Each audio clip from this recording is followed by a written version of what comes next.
குருவே துணை. நம் வாடிக்கையாளர்களுக்கும், நம் ஜோதிட ஆர்வலர்களுக்கும் வணக்கம். இன்னைக்கு நம்ம எதை பத்தி பார்க்க போறோம்னா, லக்னத்துக்கு சந்திரன் திசை என்ன செய்யும் அப்படின்னு பார்க்க போறோம். இப்ப மேச லக்னத்துக்குலாம் வந்து சந்திரன் வந்து என்ன செய்வார் அப்படின்னா, சந்திரன் வந்து மேச லக்னத்துக்குலாம் 4ஆம் அதிபதியா வராரு. அதாவது கேந்திராதிபதியா வராரு. கேந்திராதிபதியா வரும்போது பெருத்த யோகத்த தான் குடுப்பாரு அந்த சந்திரன் திசையில.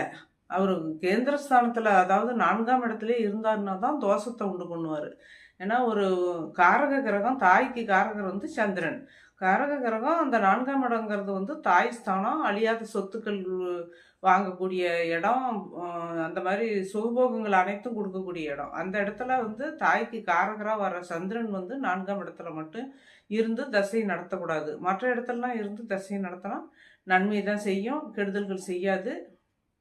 அதே சந்திர பகவான் வந்து 3, 6, 8, 12ல மறைவு ஸ்தானத்துல இருந்து ஏதாவது சுபகிரகத்தின் தொடர்பு இல்லைன்னாலும் கெடுதல்கள் செய்வாரு. மற்றபடி வந்து கேந்திர திரிகோணங்கள்ல இருந்தா இந்த 4ஆம் இடம் தவிர்த்து மற்ற கேந்திர திரிகோணங்கள்ல இருந்தாருன்னா, யோகத்த பிரித்து யோகத்த அந்த 10 ஆண்டுகளுக்குள் ஒரு குழந்தைகளுக்கு தேவையான அனைத்து சுகபோகங்களையும் குடுத்துருவாரு.